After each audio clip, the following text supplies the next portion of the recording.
ఒక యువరాజు తన తండ్రి సంతోషం కోసం తన భవిష్యత్తునే త్యాగం చేసి భీష్ముడిగా ఎలా మారాడు. ఈ కథ శంతన మహారాజు యమునా నదీ తీరాన నడుస్తున్నప్పుడు మొదలైంది.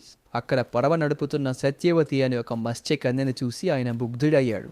ఎంతగా ప్రేమించాడంటే వెంటనే ఆమె తండ్రి వద్దకు వెళ్ళి పెళ్లి సంబంధం అడిగాడు. ఆ మత్స్యకారుడు పెళ్లికి అంగీకరించాడు, కానీ ఒక కఠినమైన షరతు పెట్టాడు. సత్యవతికి పుట్టబోయే బిడ్డలే హస్తినాపుర సింహాసనాన్ని అధిష్ఠించాలి. కానీ ఇక్కడ ఒక సమస్య ఉంది. మహారాజుకు అప్పటికే ఒక వారసుడున్నాడు, దేవవ్రతుడు.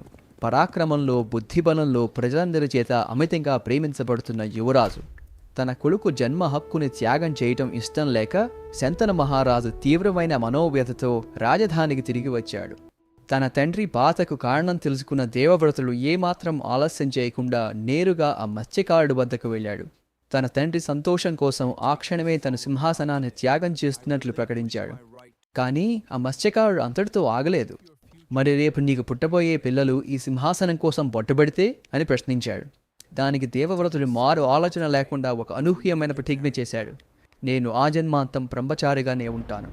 ఆ ప్రతిజ్ఞ శక్తికి భూమ్యాకాశాలు కంపించాయి. ఆకాశం నుండి దేవతలు పూలవాన కురిపించారు.